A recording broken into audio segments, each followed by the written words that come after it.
¿Mente? Usted es una mente con un cuerpo. Y, dado que es una mente, usted posee poderes místicos, poderes conocidos y desconocidos. Atrévase a explorar los poderes de su mente. ¿Por qué explorarlos? Cuando haga los descubrimientos que le están aguardarido, estos le podrán reportar salud física, moral y mental, felicidad y riqueza, éxito en la profesión o actividad que haya elegido, e incluso un medio de influir, controlar, utilizar o aprovechar los poderes conocidos y desconocidos. Y atrévase a investigar todas las fuerzas espirituales que se encuentran más allá del reino de los procesos físicos conocidos, unas fuerzas que podrá utilizar cuando aprenda a aplicarlas. Lo cual no le resultará muy difícil, no más difícil que encender un televisor por primera vez, porque un niño está en condiciones de sintonizar con su programa de televisión preferido. Y, cuando lo hace, desconoce cómo están construidos la emisora y el televisor, al igual que la tecnología en que está basado. Pero no importa. Lo único que el niño necesita es saber girar el mando adecuado o bien pulsar el botón preciso. Verá usted en este capítulo de qué manera puede girar el mando adecuado o bien pulsar el botón preciso para conseguir lo que desee del aparato eléctrico más eficaz que jamás se haya concebido. A pesar de que este aparato es obra de la potencia divina, usted lo posee. ¿Cómo está hecho? Bueno, entre otras cosas, está compuesto por más de 80 millones de células eléctricas. Como es natural, consta de muchas piezas. Y cada pieza es en sí misma un mecanismo eléctrico. Una de ellas es una maravilla eléctrica. Y, sin embargo, solo pesa 1,5 kilos aproximadamente. Su mecanismo está compuesto por más de 10.000 millones de células que generan, reciben, registran y transmiten energía. ¿Cuál es este maravilloso aparato que usted posee? Su cuerpo. Usted es y será el mismo aunque pierda un brazo, un ojo u otras partes de su cuerpo. ¿Y la maravilla eléctrica? Su cerebro y su sistema nervioso. Este es el mecanismo a través del cual se controla su cuerpo y a través del cual funciona su mente. Y su mente, esta también está compuesta por partes. Una es la conciencia y la otra es el subconsciente. Ambas están sincronizadas, accionan conjuntamente. Los científicos han conseguido averiguar muchas cosas acerca de la conciencia. Y, sin embargo, hace menos de 100 años que empezamos a explorar del subconsciente, pese a que el hombre utilizaba sus poderes místicos ya desde los primeros tiempos la humanidad y pese a que incluso hoy en los aborígenes y otras poblaciones primitivas siguen haciéndolo en gran medida. Empecemos a explorar ahora. Día a día me estoy haciendo cada vez más rico en todos los sentidos. Empecemos acompañando a Bill McCall de Sydney, Australia, en un viaje desde el fracaso y la derrota hasta el éxito y los logros. A la edad de 19 años, Bill estableció su propio negocio de cueros y pieles. Fracasó. A la edad de 21 años se presentó como candidato al Congreso Federal. Y una vez más fracasó. Parece ser, sin embargo, que estas y otras derrotas indujeran a este joven australiano a desarrollar un descontento inspirador. Y entonces empezó a buscar las normas del éxito. Ocurría que McCall deseaba hacerse rico y que podría encontrar las pautas para hacerse rico en los libros de inspiración. Mientras examinaba la sección de libros de inspiración de la biblioteca, a Bill le llamó la atención el título Piense y hágase rico, pidió el libro y empezó a leerlo. Lo leyó una vez y después volvió a leerlo. Y, aunque lo leyó una tercera vez, no acertaba a comprender exactamente de qué manera podría aplicar los principios mediante los cuales algunos de los hombres más ricos del mundo le han adquirido sus riquezas. Y nos dijo. Estaba leyendo Piense y hágase rico por cuarta vez mientras paseaba tranquilamente por una calle comercial de Sydney. Y entonces ocurrió. Ocurrió de repente. Me detuve frente al escaparate de una carnicería y levanté los ojos. Y, en aquella décima de segundo, tuve un destello de inspiración. Sonrió y siguió diciendo, exclamé en voz alta, y ya está. Ya lo tengo. Me sorprendió mi propio estallido emocional. También se sorprendió una señora que pasaba, la cual se detuvo a mirarme con asombro. Me apresuré a regresar a casa con mi 58. Nuevo descubrimiento. Después añadió muy serio, entonces estaba leyendo el capítulo 4 titulado Autosugestión. El subtítulo decía, el medio para influir en el subconsciente. Ahora recuerdo que, cuando yo era pequeño, mi padre solía leer en voz alta el librito de Emile Coué Autodominio a través de la autosugestión consciente. Miró a Napoleón Hill y dijo, fue usted quien señaló en su libro que, si Emile Coué había conseguido que las personas evitaran la enfermedad y los enfermos recuperaran la salud por medio de la autosugestión consciente, la autosugestión también se podría utilizar para adquirir riquezas o cualquier otra cosa que uno pudiera desear. Hágase rico a través de la autosugestión, este fue mi gran descubrimiento. Para mí fue un nuevo concepto. McCall describió después los principios. Casi parecía que se los hubiera aprendido de memoria a partir del libro. Miren, la autosugestión consciente es el medio de control mediante el cual un individuo puede alimentar voluntariamente su subconsciente con pensamientos de carácter creador o, por negligencia, permitir que los pensamientos de carácter destructivo se abran camino hasta el rico vergel de su mente. Cuando lees en voz alta 2 veces diariamente la expresión escrita de tu deseo de ganar dinero con emoción y atención concentrada, y ya te ves y te sientes en posesión del dinero, comunicas el objeto de tu deseo directamente al subconsciente. Mediante la repetición de este procedimiento, creas voluntariamente unos hábitos mentales favorables a tus esfuerzos de convertir el deseo en su equivalente monetario. Permítanme repetirlo, es muy importante que, cuando se lee en voz alta la expresión escrita del deseo mediante la cual se intenta desarrollar una conciencia monetaria, se haga la lectura con gran emoción y sentimiento. La capacidad de utilización de los principios de la autosugestión dependerá en buena medida de la capacidad que uno tenga de concentrarse en un deseo determinado hasta que este deseo se convierta en un deseo ardiente. Cuando llegué a casa, sin apenas resuello de tanto correr, me senté inmediatamente junto a la mesa del comedor y escribí, mi principal objetivo concreto es el de ser millonario en 1960.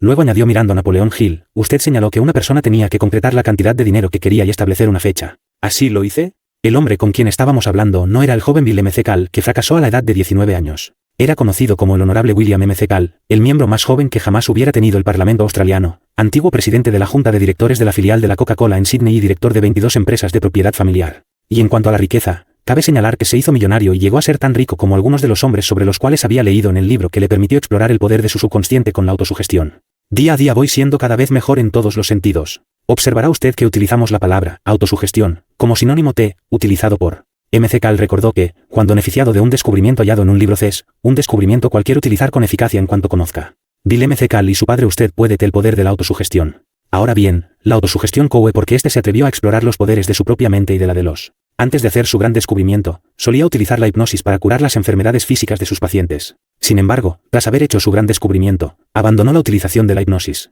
¿Y cómo descubrió y reconoció esta ley natural? Emile Coué realizó su gran descubrimiento al hallar la respuesta a algunas preguntas que se había formulado a sí mismo. Dichas preguntas fueron: pregunta número 1, ¿es la sugestión del médico o es, por el contrario, la sugestión de la mente del enfermo la que logra la curación? Respuesta: se demostró en forma concluyente que era la mente del enfermo la que, en forma subconsciente o bien consciente, llevaba a cabo la sugestión a la que reaccionaban su propia mente y su propio cuerpo. Pregunta número 2, si la sugestión del médico estimula la sugestión interna del paciente, ¿por qué no puede el paciente utilizar por sí mismo sugestiones sanas y útiles? ¿Y por qué no puede abstenerse de las perjudiciales sugestiones negativas? La respuesta a esta segunda pregunta se produjo rápidamente. A cualquier persona, incluso a un niño, se le puede enseñar a desarrollar una actitud mental positiva. El método consiste en repetir afirmaciones positivas como, día a día, en todos los sentidos por medio de la gracia de Dios, voy mejorando cada vez más. A lo largo de la actitud mental positiva, un camino hacia el éxito, descubrirá usted muchos factores de automotivación que podrá utilizar para su autosugestión. Y si, en estos momentos, no sabe usted todavía cómo utilizar la autosugestión, lo sabrá sin duda antes de finalizar la lectura de este libro. Cuando la puerta de la muerte está a punto de abrirse. En los Estados Unidos nacen cada año 450.000 niños fuera de la institución matrimonial y más de 1,5 millones de adolescentes ingresan en instituciones penitenciarias por robo de automóviles y otros delitos. Esas tragedias personales podrían evitarse en muchos casos si los padres aprendieran a utilizar adecuadamente la sugestión, y a sus hijos e hijas se les enseñara a utilizar eficazmente la autosugestión espiritual. Por medio de un adecuado uso de la sugestión, se podría estimular a los jóvenes a desarrollar unas normas morales inviolables por medio de su propia autosugestión consciente, y estos podrían así neutralizar o rechazar con inteligencia las sugestiones indeseables de sus compañeros. Como es natural, el individuo suele responder con más frecuencia a lo largo de toda su vida a una autosugestión que a la autosugestión consciente. En tales casos, responde al hábito y a un impulso interior del subconsciente. Cuando un hombre con una AMP se enfrenta con un serio problema personal, los factores de automotivación surgen del subconsciente y llegan hasta la conciencia para acudir en su ayuda. Ello es especialmente cierto en momentos de emergencia, sobre todo cuando está a punto de abrirse la puerta de la muerte. Es lo que le ocurrió a Ralph Bepner de Toowoomba, Queensland, Australia, uno de los alumnos de nuestro curso AMP, La Ciencia del Éxito. Era la 1:30 de la madrugada. En una pequeña habitación de hospital, 2 enfermeras se encontraban junto al cuerpo de Ralph. A las 4:30 de la tarde anterior, se había llamado con urgencia a la familia para que acudiera al hospital. Al llegar los familiares junto al lecho del enfermo, Ralph se encontraba en estado de coma como consecuencia de un grave ataque al corazón. Los parientes se hallaban en el pasillo, cada uno de ellos preocupándose por él o rezando a su manera. En la habitación escasamente iluminada, ambas enfermeras se afanaban con inquietud, cada una en una muñeca, tratando de encontrarle el pulso. Puesto que Ralph había estado en coma durante todo aquel periodo de 6 horas y el médico había hecho todo lo que había podido, este había abandonado la habitación, yendo a visitar a otros pacientes del hospital que también se encontraban en situación crítica. Ralph no podía moverse, hablar ni sentir nada. Y, sin embargo, podía oír las voces de las enfermeras. Pudo pensar claramente durante algunos momentos. Oyó que una de las enfermeras decía muy excitada: «No respira. ¿Puede usted encontrarle el pulso?» «No», fue la respuesta. Una y otra vez oyó la pregunta y la respuesta: «¿Puede usted encontrarle el pulso?» «No. Estoy bien», pensaba él, «pero debo decírselo. Tengo que encontrar el medio de decírselo». Al mismo tiempo, le resultaba gracioso que las enfermeras se engañaran de aquel modo. Y seguía pensando: «Estoy muy bien. No voy a morir. Pero, ¿cómo se lo voy a decir?» Y entonces recordó el factor de automotivación que había aprendido: puede hacerlo si cree que puede. Trató de abrir los ojos, pero parecía que cuanto más lo intentaba, tanto más imposible le era. Sus párpados no respondían a las órdenes de su voluntad. Trató de mover el brazo, la pierna, la cabeza, pero no podía sentir ninguna reacción en absoluto. En realidad, no sentía nada. Una y otra vez trató de abrir los ojos hasta que, al final, oyó unas palabras: «Me ha parecido verle parpadear, aún está ahí». No experimentaba ningún temor, dice Ralph, y seguía pensando que todo aquello resultaba muy gracioso. Periódicamente, una de las enfermeras me decía: «¿Está usted ahí, señor Bepner? ¿Está usted ahí?». A lo cual yo trataba de responder, moviendo el párpado para decirles que estaba bien, que aún estaba ahí. La situación se prolongó durante un buen rato hasta que, gracias a sus constantes esfuerzos, Ralph pudo abrir finalmente un ojo y después el otro. Fue entonces cuando el médico regresó. Con una extraordinaria pericia y persistencia entre él y las enfermeras le devolvieron a la vida. Persuasores ocultos. Sin embargo, fue la autosugestión del «puede hacerlo si cree que puede», aprendida de memoria en el curso de AM, La ciencia del éxito, la que le ayudó a salvarse cuando se encontraba a las puertas de la muerte. Los libros que leemos y los pensamientos que se nos ocurren influyen en nuestro subconsciente. No obstante, hay también unas fuerzas invisibles que ejercen unos efectos análogamente poderosos aunque su carácter sea subliminal, es decir, aunque se encuentra fuera del ámbito de la conciencia. Estas fuerzas invisibles pueden deberse a causas físicas conocidas o bien a fuentes desconocidas. Antes de comentar lo desconocido, ilustremos un ejemplo que es de conocimiento general desde que se publicó la obra Persuasores ocultos, de Banee Packard. La historia se publicó primero ahí en los periódicos norteamericanos y después fue recogida por las revistas. Consideremos un informe que se publicó en una importante revista nacional a propósito del tema de la publicidad subliminal. El informe se refiere a un experimento que se llevó a cabo en un cine de Nueva Jersey en el que los mensajes publicitarios se proyectaban con tanta rapidez en la pantalla que los espectadores no eran conscientes. Durante un periodo de 6 semanas, más de 40.000 personas participaron sin saberlo en esta prueba mientras se encontraban en el cine. En la pantalla, por medio de un proceso especial que los hacía invisibles a simple vista, se proyectaban 2 mensajes publicitarios sobre unos productos que podían adquirirse en el vestíbulo del cine. Al término de las 6 semanas, se elaboró una tabla con los resultados. Las ventas de uno de los productos habían aumentado en más de un 50%, mientras que las del otro experimentaron un incremento de casi un 20%. El inventor del proceso explicó que, a pesar de que los mensajes eran invisibles, habían llegado hasta el público gracias a la capacidad del subconsciente de absorber las impresiones que son demasiado fugaces como para que la conciencia pueda captarlas. Cuando el informe apareció en la prensa, el público se horrorizó ante este intento de 63. Canalizar nuestros hábitos mentales, nuestras decisiones de compra y nuestros procesos mentales, mediante el uso de la sugestión subliminal. La gente se asustó. Temía que la sometieran a un lavado de cerebro en la forma más sutil. Y, sin embargo, nos sorprende que nadie planteara la cuestión desde el punto de vista de una AM.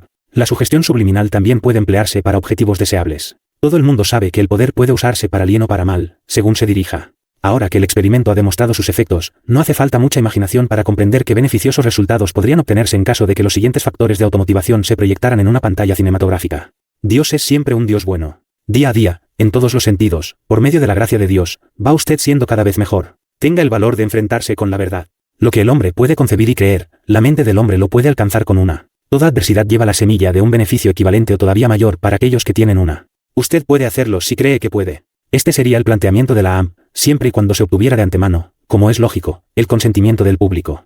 Otro ejemplo de fuerza física conocida que afecta al subconsciente nos lo ofrece el efecto del radar en los navegantes. ¿Por qué se hundieron los buques Andrea Doria y Valchem? Cuando el Andrea Doria, capitaneado por Pierre Calamai, y el Stockholm, bajo las órdenes del capitán H. G. Nordenson, chocaron aproximadamente a 50 millas de la isla de Nantucket, 50 personas perdieron la vida. El Andrea Doria fue localizado por el oficial de radar del Stockholm cuando ambos buques se encontraban a unas 10 millas el uno del otro. El lujoso buque Santa Rosa, de la Grace Line, bajo el mando del capitán Frank S. Seawick, chocó con el petrolero Valchem el 26 de marzo de 1959, a 22 millas de la costa de Nueva Jersey. 4 tripulantes resultaron muertos. El segundo de a bordo, Walter Wells, oficial de radar del Santa Rosa, afirmó que había trazado 2 gráficos del rumbo del Valchem.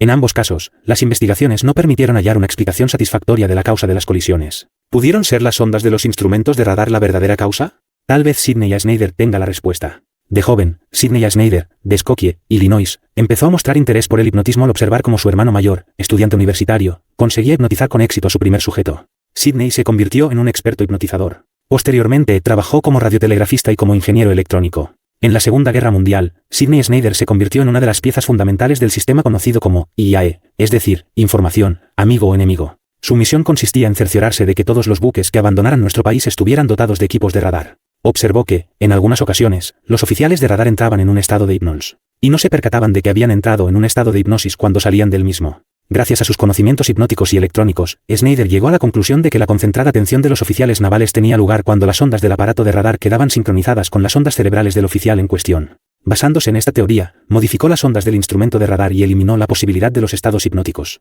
Sidney Schneider nos dijo que había convertido sus conclusiones sobre el principio que sumía a los oficiales de radar en un estado hipnótico en el llamado sincronizador de ondas cerebrales, un aparato que inventó al término de la guerra. ¿Qué es el sincronizador de ondas cerebrales? Es un instrumento electrónico destinado a provocar diversos niveles de hipnosis a través del estímulo subliminal y luminoso de las ondas cerebrales.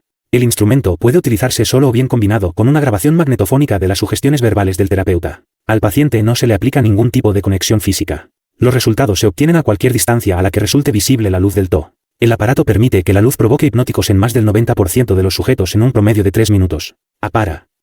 En un experimento realizado sincronizador Brales, ninguno de los sujetos fue informado acerca del aparato o de los efectos que éste podía producir. Tampoco se les dijo que estaban 65, siendo objeto de un experimento. Y, sin embargo, un 30% de ellos fue hipnotizado en distintos grados, que oscilaron entre estados ligeros y profundos. ¿Por qué y cómo funciona el sincronizador ondas cerebrales? Preguntamos. Es como una emisora de televisión humano produce impulsos eléctricos en varias frecuencias. Este conocimiento lleva aplicándose en el campo de la medicina desde el año 1929, y el invento del electroencefalógrafo, comúnmente llamado aparato de EEG, es un instrumento que registra las ondas cerebrales. Mi aparato funciona en forma parecida a como lo hace un sistema de televisión, añadió Schneider. La razón de que las imágenes que recibe el televisor no se desplacen hacia arriba o hacia abajo reside en que los impulsos generados en el interior del aparato se hayan sincronizados con los correspondientes impulsos generados por la emisora de televisión. El televisor se ve obligado a funcionar según el ritmo controlado por la emisora y la imagen tiene que obedecer. Al igual que una emisora de televisión, el sincronizador de ondas cerebrales produce también unos impulsos de sincronización. Y, a través del estímulo luminoso, las ondas enviadas por el sincronizador hacen que la frecuencia de las ondas cerebrales siga el mismo ritmo. Llegados a este punto, se puede provocar la hipnosis. Basta comparar el cerebro con un televisor y el sincronizador de ondas cerebrales con una emisora de televisión. Y a medida que siga leyendo, podrá observar usted que, aparte de comparar su cerebro con un televisor, también podrá compararlo con una emisora de televisión. Algunos conocimientos pueden ser peligrosos. Acabamos de explorar algunas de las fuerzas invisibles debidas a causas físicas conocidas. Entremos ahora en el reino de lo desconocido, en el emocionante campo de fenómenos psíquicos tales como 1. PES, conciencia o bien reacción ante un acontecimiento o influencia externa no captada por medios sensoriales. Entre ellos se incluyen telepatía, transferencia de pensamientos, postcognición, visión del pasado. 2. Psicocinesis, efecto de la mente sobre un objeto. Pero seamos realistas y mantengamos los pies firmemente apoyados en el suelo. Exploremos lo desconocido con sentido común. Correrá usted peligro a menos que utilice la lógica y evite los efectos de sus telarañas mentales. Los hechos deberían ser los pontones que le permitieran cruzar el río de la Elida. Por consiguiente, deje que un guía experto le dirija por caminos seguros. Le vamos a presentar a este guía. Pero antes, hablemos del pasado. El famoso libro de Thomas J. Hudson, La ley de los fenómenos físicos, se convirtió en un gran éxito editorial al ser publicado en 1893. La obra contenía descripciones de emocionantes experiencias psíquicas. La imaginación de decenas de millares de lectores se sintió estimulada. Algunos de ellos estaban preparados para el acontecimiento, pero otros no. A partir de entonces, el interés del público por los fenómenos psíquicos fue aumentando rápidamente. Sin embargo, muchas personas que no estaban debidamente preparadas se perjudicaron a sí mismas, llegando incluso a perder la razón. Ello se debió al espanto y al interés magnético que algunos conocimientos acerca de los poderes psíquicos generaron en ellas. Algunas personas no adecuadamente instruidas, inmaduras mentalmente y no muy bien equilibradas emocionalmente, tienen una clara tendencia a sentirse fascinadas por este intrigante estudio. Es fácil comprender por qué tantos dirigentes religiosos, científicos y personas responsables del bienestar de la población han anatematizado el estudio de los fenómenos psíquicos. 1. Las imaginaciones se desbordaban y amenazaban la cordura de la gente. 2. La realidad y la ficción no se distinguían entre sí. 3. El hipnotismo practicado por aficionados y artistas de variedades, así como los engaños y los fraudes practicados por faquires, médiums y charlatanes, abusaban de la mente del público. 4. Los principios religiosos fundamentales se encauzaban hacia el mal. Cualquier cosa asociada con los fenómenos psíquicos resultaba repelente y era tabú.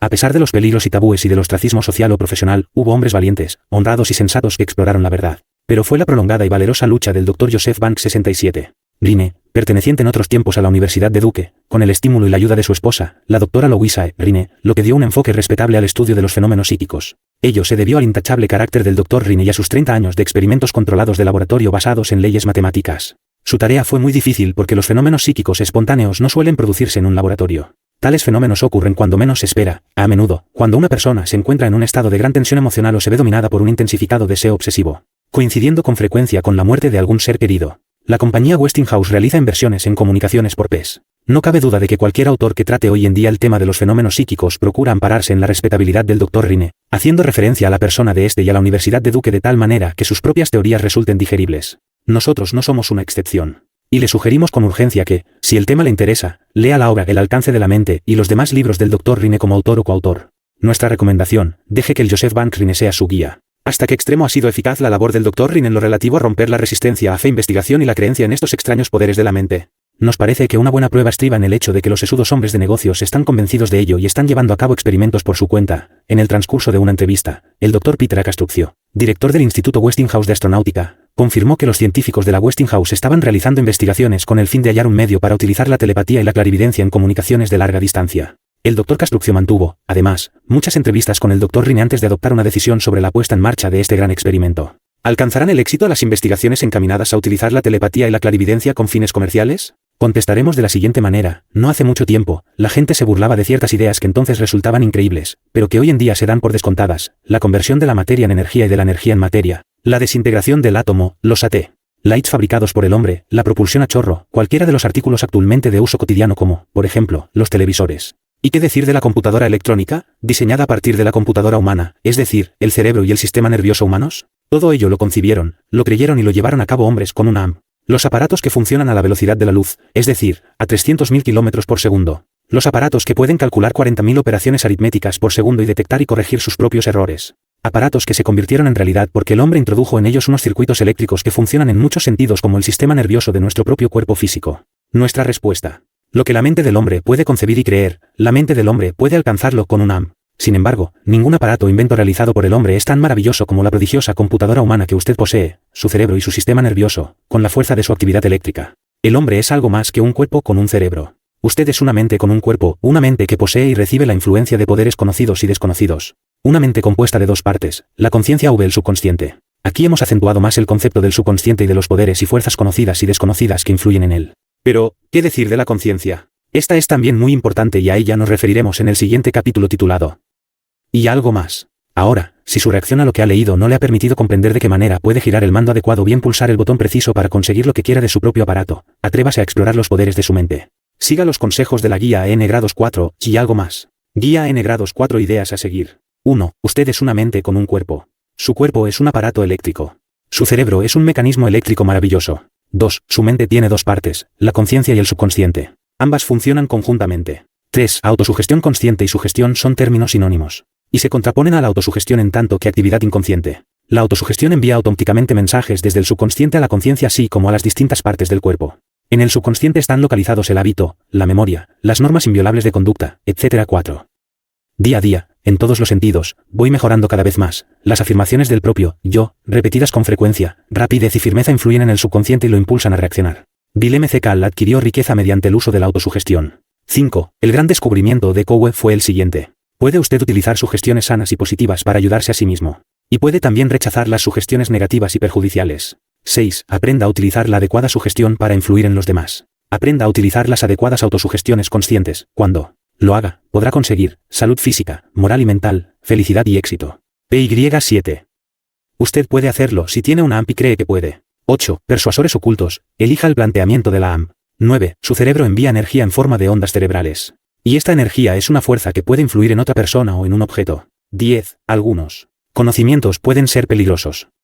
Atrévase a explorar los poderes de su mente. Cuando entre en el peligroso territorio inexplorado de los fenómenos psíquicos, deje que el Dr. Joseph Van Rhine sea su guía. Día a día, en todos los sentidos, mediante la gracia de Dios, voy siendo cada vez mejor a través de una AMP. 5. Y algo más. ¿Lo ha intentado con sinceridad y ha seguido fracasando? Tal vez ha fracasado porque se necesitaba algo más para alcanzar el éxito. El axioma de Euclides dice, el todo es igual a la suma de las partes y es mayor que cualquiera de sus partes. Eso puede compararse, asimilarse y aplicarse a todos los resultados o logros. Y a la inversa, cualquier parte es más pequeña que el todo. Por consiguiente, es importante que usted añada todas las partes necesarias para completar el todo. La actitud mental negativa es una de las principales causas de fracaso. Tal vez ignore usted inútilmente los hechos, las leyes universales y las fuerzas. Tal vez conozca algunos de ellos pero no sepa aplicarlos a una necesidad concreta. Tal vez no sepa cómo influir, utilizar, controlar o armonizar con los poderes conocidos y desconocidos. Cuando usted busca el éxito con una AM, lo sigue intentando. Sigue buscando para encontrar algo más. El fracaso lo experimentan aquellos que cuando sufren una derrota dejan de seguir buscando ese algo más.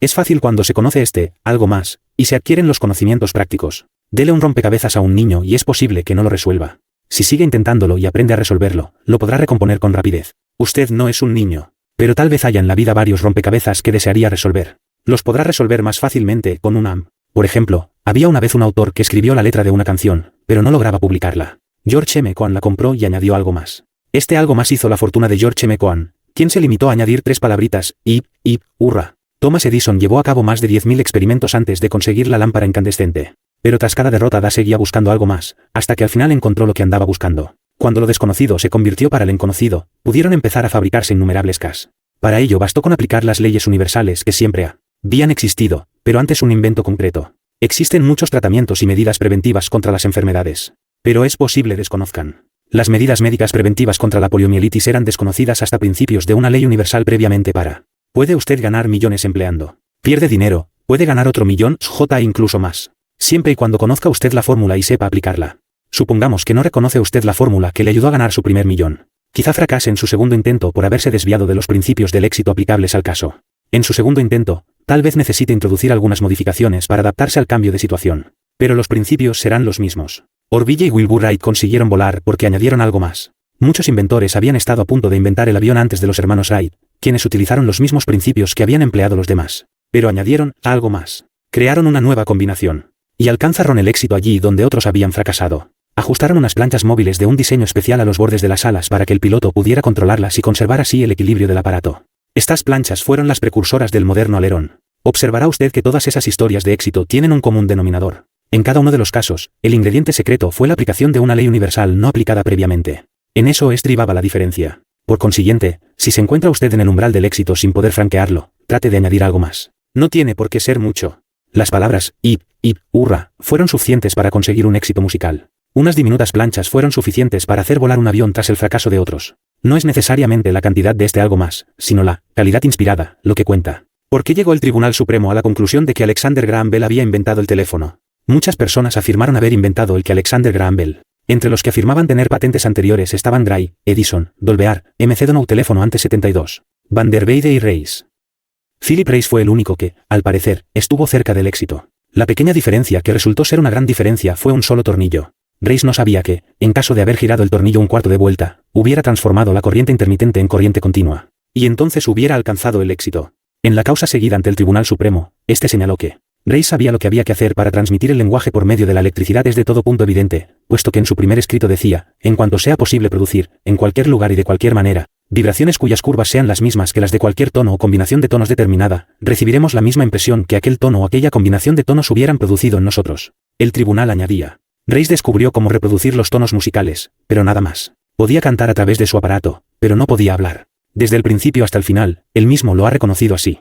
Al igual que en el caso de los hermanos Wright, el algo más que Bell añadió era relativamente sencillo. Pasó de una corriente intermitente a una corriente continua, el único tipo capaz de reproducir el lenguaje humano. Ambas corrientes son exactamente la misma corriente directa. Intermitente significa que se interrumpe con una breve pausa. Concretamente, Bell mantuvo el circuito abierto en lugar de romper el circuito intermitentemente, tal como Reis sabía. El tribunal terminaba diciendo. Reis jamás pensó en ello y no logró transmitir el lenguaje telegráficamente. Bell lo hizo y lo consiguió. En tales circunstancias, resulta imposible afirmar que lo que hizo Reis fue una anticipación del descubrimiento de Bell. Seguir a Reis es fracasar, en cambio, seguir a Bell es alcanzar el éxito. La diferencia entre ambos es simplemente la diferencia entre el fracaso y el éxito. Si Reis lo hubiera seguido intentando, tal vez hubiera hallado el camino del éxito, pero se pasó y fracasó. Bell reanudó su tarea y logró un afortunado resultado. Su silencioso socio mayoritario le animó a alcanzar el éxito. R.G. Le Tourneau, constructor de equipos pesados para excavaciones, animaba a miles de personas con su estímulo. En sus charlas, se refería en tono reverente a mi socio mayoritario, y hablaba de la inspiración y la ayuda que recibía de su socio. Le Tourneau apenas tenía estudios, pero realizó unas obras de ingeniería asombrosas. En su calidad de contratista de la gran presa Aubert de Nevada, Le Tourneau perdió una fortuna porque tropezó con un inesperado estrato rocoso. El coste de la perforación de la roca superó con mucho lo que había calculado al formalizar el contrato, y se arruinó cumpliendo la parte del trato que le correspondía. Sin embargo, en lugar de pensar amargamente en pérdida, Le Tourneau se entregó a la oración. ¿Cómo rezaba? Expresando su gratitud, una profunda gratitud, por lo que le quedaba, un cuerpo sano, 2 fuertes manos, un cerebro capaz de pensar, y algo más. En mi hora de mayor desgracia, dijo Le Tourneau, encontré mi mayor ventaja en la revelación y el descubrimiento de un silencioso socio mayoritario. Desde entonces, he reconocido a este socio en mi vida personal y empresarial. Todo lo que tengo, todo lo que he hecho y que ha merecido la pena, se lo debo a él. Napoleón Hill estuvo asociado con el señor Le Tourneau durante 18 meses y tuvo oportunidad de observarle de cerca. Para entonces, Le Tourneau se había convertido en un célebre conferenciante de carácter inspirador. Dedicaba buena parte de su tiempo a recorrer el país en su aparato particular, predicando su mensaje. Es una maravilla estar asociado con Dios. Una noche en que ambos hombres regresaban a casa en avión tras haber pronunciado una conferencia en Carolina del Norte, ocurrió algo interesante. Poco después de que el piloto despegara, el señor Le Tourneau se durmió. 30 minutos más tarde, Napoleón Hill le vio sacarse un cuaderno de notas del bolsillo y escribir en él varias líneas. Tras haber aterrizado el aparato, Napoleón Hill le preguntó al señor Le Tourneau si recordaba haber hecho una anotación en el cuaderno. Pues no, exclamó Le Tourneau. Inmediatamente se sacó el cuaderno del bolsillo y lo examinó. Aquí está. Llevaba muchos meses buscándolo. Esta es la respuesta a un problema que me había impedido completar una máquina en la que estamos trabajando. Cuando reciba usted un destello de inspiración, anótelo. Puede ser el algo más que andaba buscando. Nosotros creemos que la comunicación con la inteligencia infinita tiene lugar a través del subconsciente. Y creemos que usted debería adquirir la costumbre de anotar los destellos de inspiración que el subconsciente comunica a la conciencia. Albert Einstein desarrolló unas complejas y profundas teorías en relación con el universo y las leyes naturales que lo rigen. Y, sin embargo, utilizaba tan solo el más sencillo, pero el más importante, de los instrumentos jamás inventados, un lápiz y un trozo de papel. Tenía por costumbre anotar sus preguntas y sus respuestas.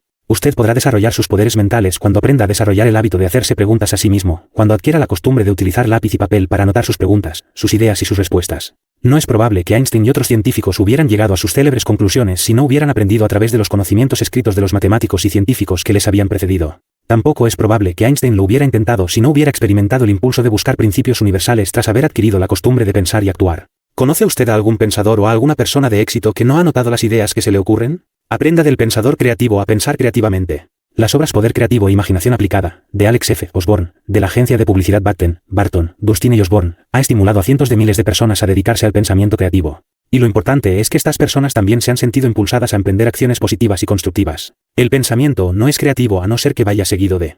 Osborne, al igual que muchos pensadores creativos, utilizaba un cuaderno de notas y un lápiz como herramientas de trabajo preferidas. Cuando se le ocurría alguna idea, la anotaba. Al igual que otros grandes hombres de éxito, dedicaba tiempo a pensar, planificar y estudiar. Alex Osborne dijo una perogrullada al afirmar: todo el mundo posee cierta capacidad creativa, pero la mayoría de la gente no ha aprendido a utilizarla. Los geniales métodos de Osborne, explicados en su ameno texto Imaginación Aplicada, se utilizan en clases universitarias, fábricas, oficinas comerciales, iglesias y clubs y también en los hogares. La inspiración genial desarrollada 75. Por Osborne es un método muy sencillo mediante personas utilizan su imaginación colectiva para aprovechar las ideas que surgen del subconsciente y afloran a la conciencia en respuesta a una pregunta derivada de un problema determinado. Las ideas se anotan tan pronto como se les ocurren a los participantes. No se permite ningún juicio crítico hasta que no se hayan anotado muchas ideas. Más tarde, las ideas se analizan y se juzgan para establecer su viabilidad y su valor. AOL. En el Colegio Superior La Salle de Filadelfia, así como en muchas universidades de todos los Estados Unidos, se imparten cursos de pensamiento creativo muy frecuentados en los que se incluyen los métodos utilizados por los pensadores creativos en muchas fases del comercio y la industria. Este pensamiento creativo fue el que permitió al Dr. Elmer Gates convertir este mundo en un lugar mejor en el que poder vivir. El Dr. Gates fue un gran profesor, filósofo, psicólogo, científico e inventor norteamericano. A lo largo de su vida, desarrolló cientos de inventos y descubrimientos en los diversos campos de las artes y ciencias. Realizó su pensamiento creativo, esperando las ideas. La propia vida del Dr. Gates demostró que sus originales métodos podían desarrollar un cuerpo sano y aumentar la eficacia de la mente. Napoleón Hill recuerda que, provisto de una carta de presentación de Andrew Carnegie, acudió a visitar al Dr. Gates en su laboratorio de Chevy Chase. Cuando llegó Napoleón Hill, la secretaria del Dr. Gates le dijo: lo siento, pero no estoy autorizada a molestar al Dr. Gates en este momento. ¿Cuánto tiempo cree que tardaré en verle?, preguntó Napoleón Hill. Lo sé, pero podría tardar 3 horas, ¿Le importa decirme por qué no puede molestarle? Ella vaciló y después contestó: está esperando las ideas. ¿Qué significa eso de qué? ¿Está esperando las ideas? Ella le devolvió la sonrisa y dijo: tal vez será mejor que se lo explique el Dr. Gates. En realidad, no sé cuánto va a tardar, pero puede usted esperar, si quiere. Si prefiere volver, veré si puedo darle una cita más concreta. El señor Hill decidió esperar. Fue una valiosa decisión. Lo que aprendió merecía la molestia de la espera. Y aquí el relato de lo que ocurrió, en palabras de Napoleón Hill. Cuando, al final, el Dr. Gates entró en la estancia y su secretaria nos presentó, le conté en broma lo que la secretaria me había dicho. Tras haber leído la carta de presentación de Andrew Carnegie, me contestó amablemente: ¿le interesaría ver dónde espero las ideas y cómo lo hago? Me acompañó a una pequeña estancia insonorizada. El único mobiliario de la habitación estaba constituido por una sencilla mesa y una silla. Sobre la mesa había varios cuadernos y lápices así como un botón para encender y apagar las luces. Durante la entrevista, el Dr. Gates me explicó que, cuando no lograba obtener la respuesta a un problema, entraba en aquella habitación, cerraba la puerta, se sentaba, apagaba las luces y se entregaba a una profunda concentración. Aplicaba entonces el principio del éxito de la atención controlada, pidiendo a su subconsciente que le diera una respuesta a un problema determinado, cualquiera que ésta fuera. En algunas ocasiones, parecía que no se le ocurría ninguna idea. Otras veces éstas afluían inmediatamente a su mente. Y, en algunos casos, las ideas tardaban 2 horas en aparecer. En cuanto las ideas empezaban a cristalizar, encendía las luces y empezaba a escribir. El Dr. Elmer Gates mejoró y perfeccionó más de 200 patentes que otros inventores habían iniciado, pero habían abandonado sin conseguir alcanzar el éxito. Él estuvo en condiciones de añadir los ingredientes que faltaban, será algo más. Su método consistía en empezar a examinar la aplicación de la patente y sus proyectos hasta que descubría sus fallos, el algo más que faltaba. Se llevaba a la habitación una copia de la solicitud de patente y los proyectos. Mientras esperaba las ideas, se concentraba en hallar la solución a un problema concreto. Al pedirle a Napoleón Hill que le explicara la fuente de sus resultados mientras esperaba las IDEs, el Dr. Gates le facilitó la siguiente explicación. Las fuentes de todas las ideas son: 1. El conocimiento situado en el subconsciente y adquirido a través de la experiencia, la observación y la educación individual. 2. El conocimiento acumulado por los demás a través de los mismos medios, que puede comunicarse mediante la telepatía. 3. El gran almacén universal de la inteligencia infinita en el que se guardan todos los conocimientos y todos los hechos y con la que se puede establecer contacto subconsciente en nuestra mente. Cuando espero las ideas, es posible que entre en comunicación con una de estas fuentes o tal vez con todas. Si se dispone de otras fuentes para las ideas, yo las desconozco. El Dr. Elmer Gates tenía tiempo de concentrar y de pensar en busca de algo más. Sabía concretamente lo que andaba buscando. Y seguía intentándolo con una acción positiva. En el capítulo 7, comentaremos de qué manera puede usted aprender a ver, con el fin de que la búsqueda de algo más le resulte más fácil. En su búsqueda es posible que fracase. Pero, al fracasar, quizá logre descubrir algo todavía más importante. Pregúntese ¿por qué? Preste atención. Piense. Entre en acción. Creemos que en ningún hogar debería faltar la Biblia, y tampoco un buen diccionario y una completa enciclopedia. Estos también pueden ayudarle en su búsqueda de algo más. No tiene que avergonzarse de fracasar como Cristóbal Colón. Busque en su Enciclopedia Britannica o en otra enciclopedia y encontrará la conmovedora y emocionante historia de Cristóbal Colón, quien había estudiado astronomía, geometría y cosmografía. El libro de Marco Polo, las teorías de los geógrafos, los informes y tradiciones de los marineros así como las obras de arte y artesanía de origen no europeo que flotaban las aguas del mar. Todo ello estimulaba su imaginación. Paso a paso a lo largo de los años, por medio del razonamiento inductivo, llegó a la firme creencia de que la Tierra era redonda. Tras haber llegado a esta conclusión, se convenció de que el continente asiático podría alcanzarse zarpando desde España rumbo al oeste, de la misma manera que Marco Polo lo había alcanzado navegando con rumbo este. Empezó a experimentar el ardiente deseo de demostrar su teoría. Buscó el necesario apoyo económico, hombres y barcos para explorar lo desconocido y encontrar algo más. Entró en acción. Mantuvo su mente concentrada en su objetivo. A lo largo de 10 años, con mucha frecuencia estuvo a punto de recibir la ayuda necesaria. Tuvo que enfrentarse con el ridículo, el recelo y el temor de ciertos funcionarios gubernamentales, la incredulidad de aquellos que querían ayudarle pero que en el último momento se negaban a hacerlo ante el escepticismo de sus asesores científicos. Todo ello le supuso una derrota tras otra. Pero él siguió intentándolo. En 1492 recibió la ayuda que con tanta persistencia había buscado y por la que tanto había rezado. En agosto de aquel año zarpó rumbo al oeste para dirigirse a la India, China y Japón. Estaba siguiendo el camino adecuado y la dirección precisa. Ya conoce usted la historia. Tras llegar a las islas del Caribe, regresó a España con oro, algodón, papagayos, armas curiosas, misteriosas plantas, aves y animales desconocidos, así como varios nativos. Creía haber alcanzado su objetivo y haber llegado a unas islas próximas a la India. Pero se equivocaba. No había llegado a Asia. Sin embargo, sin percatarse de ello inmediatamente, Colón había encontrado algo más. Muchísimo más. Es posible que usted, al igual que Cristóbal Colón, no alcance sus principales objetivos o no haga realidad sus magníficas ideas. Es posible que usted, al igual que él, fracase en sus esfuerzos por llegar a un lejano destino en el reino de lo desconocido. Sin embargo, quizá descubra algo más, algo parecido a la riqueza de las Américas. Usted, al igual que él, puede animar y dirigir a aquellos que le siguen para que emprendan el camino adecuado y vayan avanzando hacia lo desconocido hasta alcanzar los meritorios objetivos que usted se propuso. Usted, como Colón, puede esforzarse con una actitud mental positiva de tal manera que pueda alcanzar sus objetivos concretos y encontrar algo más. No tiene que avergonzarse de fracasar como Cristóbal Colón. Y algo más. ¿Cómo se puede aplicar? En estos momentos, ya debería estar usted en condiciones de extraer los principios de los ejemplos concretos y de establecer relación con ellos, asimilarlos y utilizarlos. Estamos de acuerdo con el almirante H. G. Rickover a propósito de las verdades fundamentales que contiene su afirmación. Entre los jóvenes ingenieros a los que entrevistamos, pocos son los que han adquirido fundamentos y principios a través de su diestra. Miento en ingeniería, la mayor parte de ellos ha absorbido, en cambio, gran cantidad de datos mucho más fáciles de aprender que los principios, pero de muy poca utilidad sin la aplicación de estos. Una vez había adquirido un principio, este se convierte en parte de uno mismo y no se olvida más. Puede aplicarse a problemas nuevos y no se queda anticuado tal como suele ocurrir con los datos en una sociedad cambiante. Aprenda los principios. Aplía vuelos. Si no hace progresos satisfactorios en la consecución de sus objetivos busque el ala o más. Y es posible que se trate de algo conocido o bien desconocido, pero usted lo encontrará si dedica el tiempo necesario a estudiar, pensar, planificar y buscarlo. Este capítulo sería incompleto sin una referencia a la fuerza del hábito cósmico. Utilice la fuerza del hábito cósmico, es uno de los 17 principios del éxito.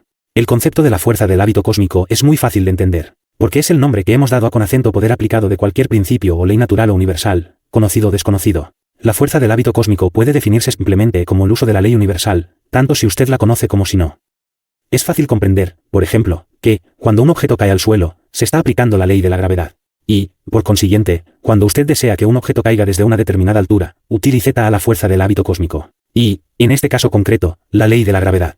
Sin embargo, la ley de la gravedad, o cualquier otra ley, no es en sí misma un poder. No obstante, cuando usted utiliza adecuadamente el principio, el poder se emplea de acuerdo con la ley universal. Y así, la desintegración del átomo, todos los inventos, todas las fórmulas químicas, todos los fenómenos psíquicos, todas las acciones y reacciones individuales, ya sean de carácter físico, mental o espiritual, son el resultado de la utilización de la ley natural. Porque todos los resultados obedecen a una causa. Y el resultado se consigue mediante la utilización de la fuerza del hábito cósmico. Una vez más, el hombre es una mente con un cuerpo. Y puede pensar. A través del pensamiento, aprende a utilizar la fuerza del hábito cósmico. Y su pensamiento puede convertir sus ideas en realidad. Este concepto no es difícil de entender porque en 1905 Albert Einstein ofreció al mundo su célebre fórmula, E=mc que explica la relación existente entre la energía y la materia. Cuando la materia se aproxima a la velocidad de la luz, la llamamos energía, y a medida que la velocidad disminuye hasta reducirse a cero, vuelve a ser materia. En la fórmula mencionada, E es la energía, m es la masa o materia y c representa la velocidad de la luz. Vemos por tanto que la fórmula de Einstein es un símbolo gráfico de una de las leyes de la fuerza del hábito cósmico.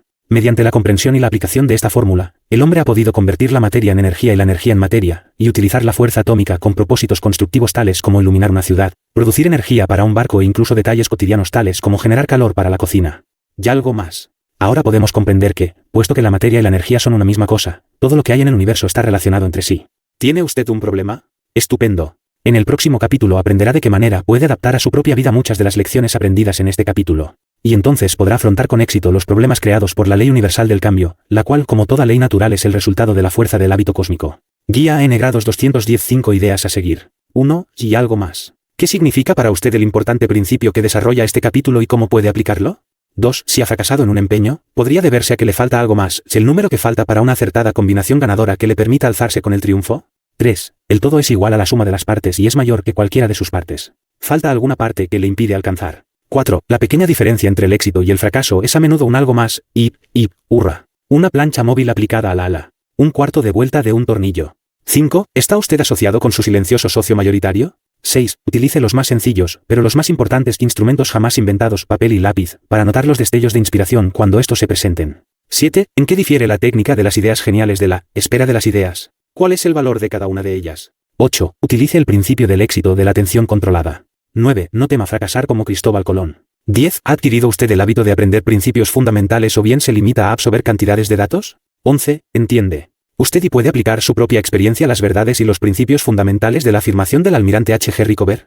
Entre los jóvenes ingenieros a los que entrevistamos, pocos son los que han adquirido fundamentos y principios a través de su adiestramiento en ingeniería, la mayor parte de ellos ha absorbido, en cambio, gran cantidad de datos, mucho más fáciles de aprender que los principios, pero de muy poca utilidad sin la aplicación de estos. Una vez se ha adquirido un principio, este se convierte en parte de uno mismo y no se olvida jamás. Puede aplicarse a problemas nuevos, y no se queda anticuado tal como suele ocurrir con los datos en una sociedad cambiante. No tiene que avergonzarse de fracasar como Cristóbal Colón. Si la mente está tranquila y ocupada con pensamientos positivos, es más difícil que el cuerpo enferme. Dalai Lama. 5 bombas mentales para enfrentarse al éxito. 6. ¿Tiene usted un problema? Estupendo. ¿Tiene usted un problema? Estupendo. ¿Por qué? Porque las repetidas victorias sobre sus problemas constituyen los peldaños de la escalera que le conducirá al éxito. A cada victoria aumenta su sabiduría, su situación y su experiencia. Como persona, se sentirá usted mejor, más madura y más afortunada cada vez que tropieza con un problema, lo aborda y lo supera con una AM.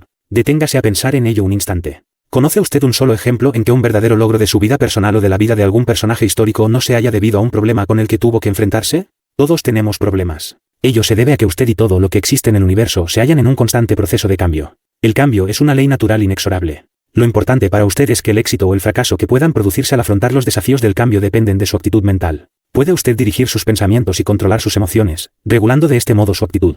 Puede elegir entre una actitud positiva o negativa. Puede adoptar la decisión de influir, utilizar, controlar o bien establecer relaciones armoniosas con los cambios que se produzcan en sí mismo y en su ambiente.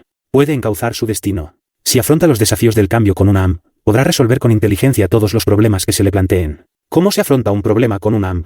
Si usted conoce V cree en el primer V principal elemento de una actitud mental positiva, es siempre un Dios bueno, entonces podrá utilizar con eficacia la fórmula siguiente V afrontar sus problemas. Cuando se enfrente con un problema que hubiera una solución, con independencia de lo complejo que pueda ser, haga lo siguiente. 1. Pida la guía divina. Busque ayuda para poder encontrar la solución adecuada. 2. Dedique tiempo a reflexionar sobre la solución de sus problemas. Recuerde que toda adversidad lleva la semilla de un beneficio equivalente o todavía mayor para aquellos que tienen un AM.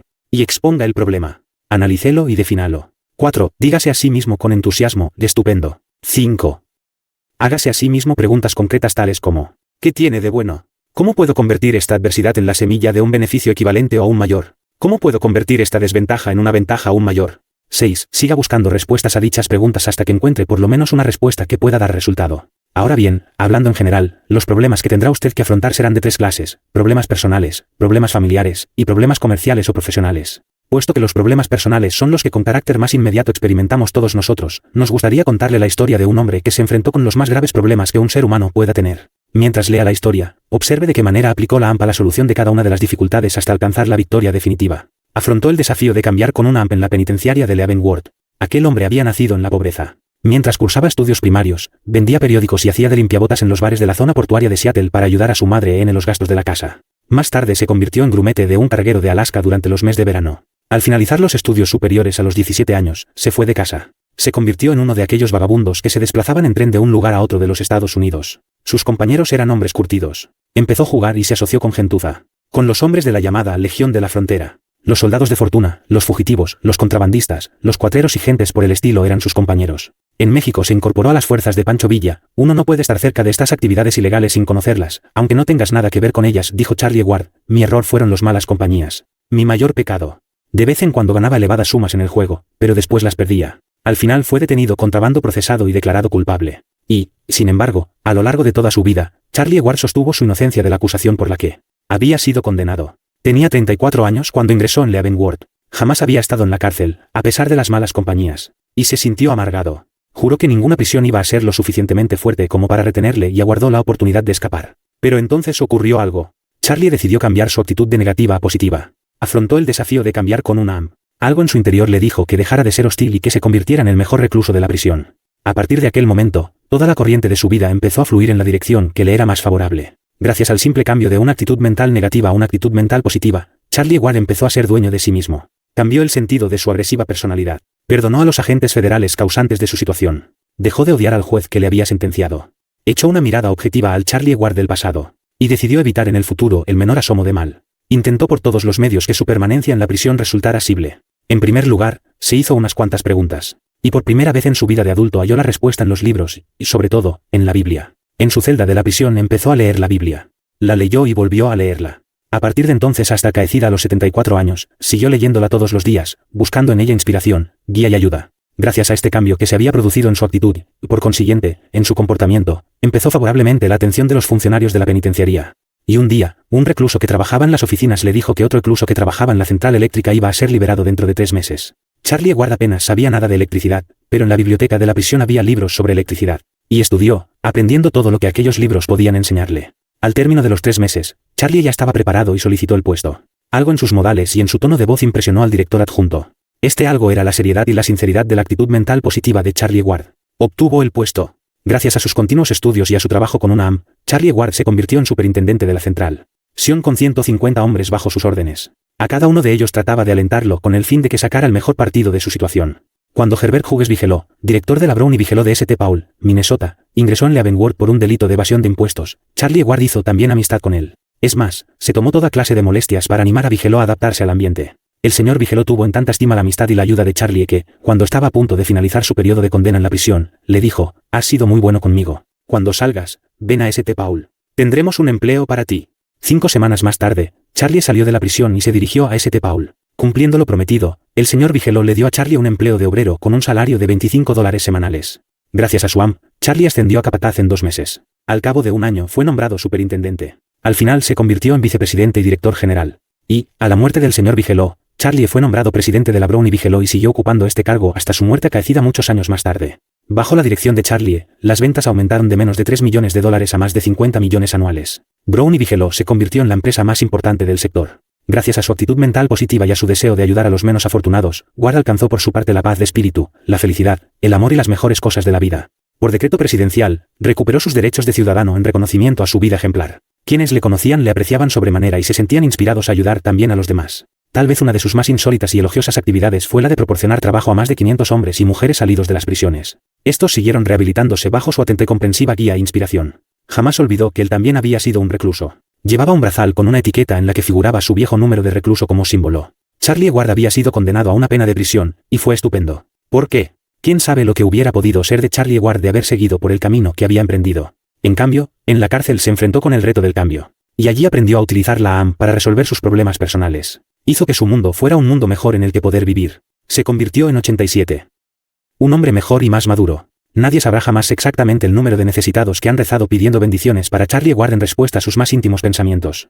Estuve desnudo y me vestisteis, estuve enfermo y me visitasteis, estuve en la cárcel y vinisteis a verme. Afortunadamente, no todo el mundo se enfrenta con problemas tan graves como los que Charlie Ward tuvo que afrontar y resolver. Sin embargo, su historia encierra una lección, aparte de haber cambiado su actitud de negativa a positiva. Como usted recordará, el propio Charlie dijo: «Mi mayor error fueron las malas compañías». Las actitudes negativas son, a menudo, contagiosas, y las malas costumbres también. Examine sus compañías y procure que éstas sean lo más recomendables posible. Uno de los mayores servicios que puede prestar a los niños es inducirles a que seleccionen amigos y compañeros adecuados. Recuerde, el vicio es un monstruo de tan horrible semblante, que basta con verlo para que lo aborrezcamos. Pero, viéndolo a menudo rizándonos con su rostro, primero lo toleramos, después lo compadecemos y finalmente lo abrazamos. Otra fuerza que humano tiene que combatir y que, si no se afronta con una AM, puede provocar la destrucción sexualidad.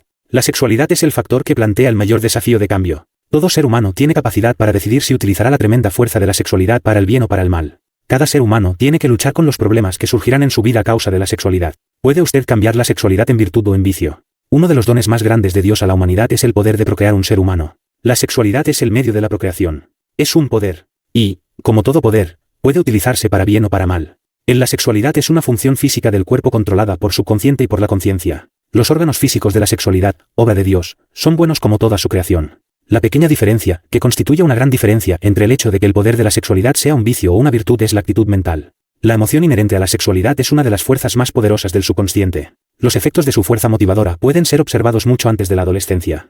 Este poder, mezcla con el impulso. Cuando se halla en conflicto voluntad-poder de la imaginación afectada, tiene tendencia a salir triunfante, a menos que la conciencia utilice su poder para influir, utilizar, controlar y establecer unas armoniosas relaciones con los poderes del subconsciente. Tiene usted la capacidad de elegir. Elija sabiamente, con una AM. Transforme la sexualidad en una virtud. De este modo, vencerá uno de los mayores problemas con que jamás haya tenido que enfrentarse en su vida personal. Y se sentirá física, mental y moralmente mejor. ¿Y cuáles son las 7 virtudes? La virtud es práctica o acción moral, excelencia moral, rectitud, valor, castidad. Las 7 virtudes son, prudencia, fortaleza, templanza, justicia, fe, esperanza y caridad. 1. Prudencia.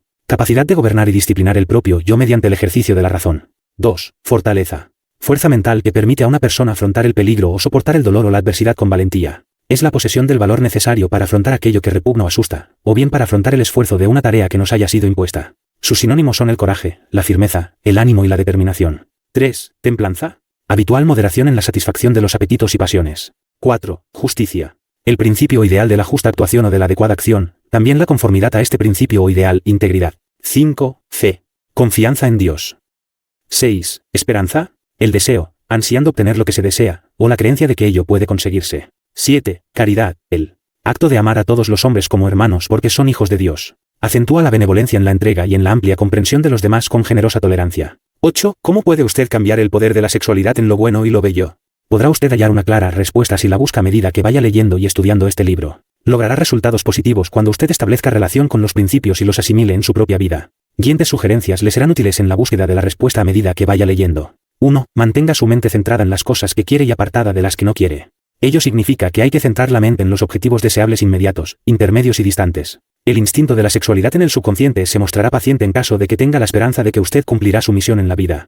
El muchacho o la muchacha que esté auténticamente enamorado y tenga previsto casarse no tendrá los problemas sexuales que, de otro modo, podría tener. 2. Si hubiera más y más frecuentes matrimonios tempranos, habría menos problemas sexuales. La misión de procrear se cumple en el matrimonio, no obstante, hay que casarse por amor, independientemente del instinto sexual. 3. Lleve una vida equilibrada y ordenada. 4. Dedique largas horas a alguna tarea agradable. Ello le mantendrá activo, ocupará sus pensamientos y consumirá su energía sobrante. 5. Desarrolle una magnífica obsesión. Estudie el significado en el capítulo 15. 6. Establezca relación y asimile en su vida los conceptos del capítulo 2, usted puede cambiar su mundo, y del capítulo 7, la aprenda a ver. 7. Elija un ambiente capaz de encauzarle hacia sus objetivos. 8. Elija los factores de automotivación que, a su juicio, puedan serle útiles en la autosugestión.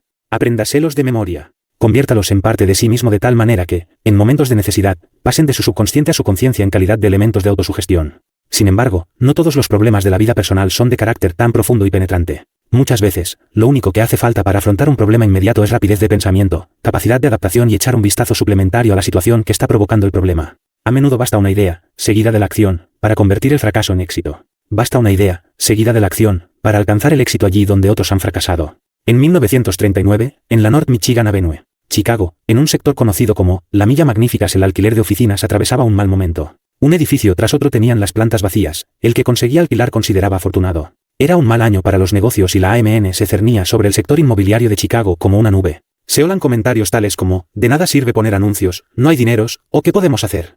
No se puede luchar contra los tiempos. En medio de aquella sombría atmósfera, apareció un administrador de fincas con una AM. Tenía una idea. Y entró en acción.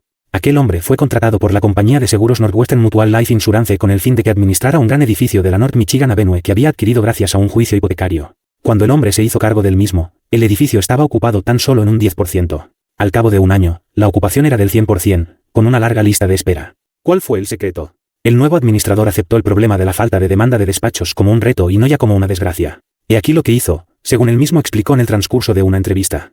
Sabía exactamente lo que quería. Quería tener ocupado el edificio al 100% con arrendatarios de categoría selecta. Sabía que, dadas las circunstancias imperantes, era probable que los despachos tardaran varios años en alquilarse. Por lo tanto, llegué a la conclusión de que teníamos todo que ganar y nada que perder, haciendo lo siguiente. 1. Buscaría a posibles arrendatarios adecuados, elegidos por mí. 2. Estimularía la imaginación de cada potencial arrendatario. Le ofrecería los despachos más preciosos de la ciudad de Chicago. 3. Le ofrecería aquellos despachos de calidad superior por un alquiler no más elevado que el que en aquellos momentos estuviera pagando. 4. Además, asumiría la responsabilidad de su actual arriendo, siempre que nos pagara el mismo alquiler mensual. 5. Además de todo eso, me ofrecería a redecorar de nuevo el despacho sin coste alguno para él. Utilizaría a arquitectos y decoradores con mentalidad creativa y remodelaría los despachos de mi edificio de acuerdo con el gusto personal de cada nuevo arrendatario. Me hice las siguientes reflexiones. 1. Si un despacho no se alquilaba durante primos años, no percibiríamos ningún ingreso por él. Por consiguiente, no tenía nada que perder siguiendo los planes arriba descritos.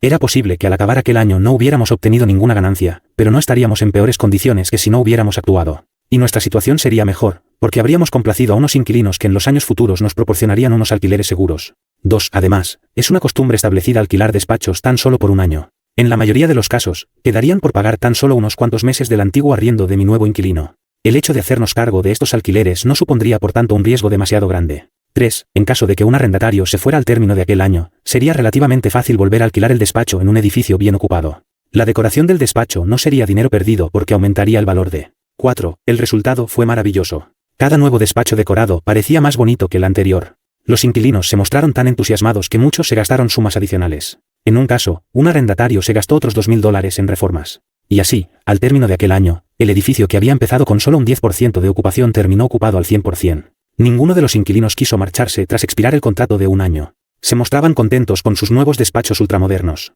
Y nos ganamos su aprecio al no aumentar los alquileres cuando venció su primer contrato de un año. Nos gustaría que reflexionara usted acerca de esta historia. Era un hombre que se enfrentaba con un grave problema. Tenía en sus manos un gigantesco edificio que tenía 9 despachos vacíos por cada uno ocupado. Y, sin embargo, el edificio estaba ocupado en un 100% al finalizar el año. En el edificio de al lado, y a lo largo de la Milla Magnífica, había docenas de edificios comerciales inactivos y prácticamente vacíos. La diferencia era, como es lógico, la actitud mental de cada administrador en relación con el problema. Uno dijo, tengo un problema. Es horrible. El otro dijo, en cambio, tengo un problema. Estupendo.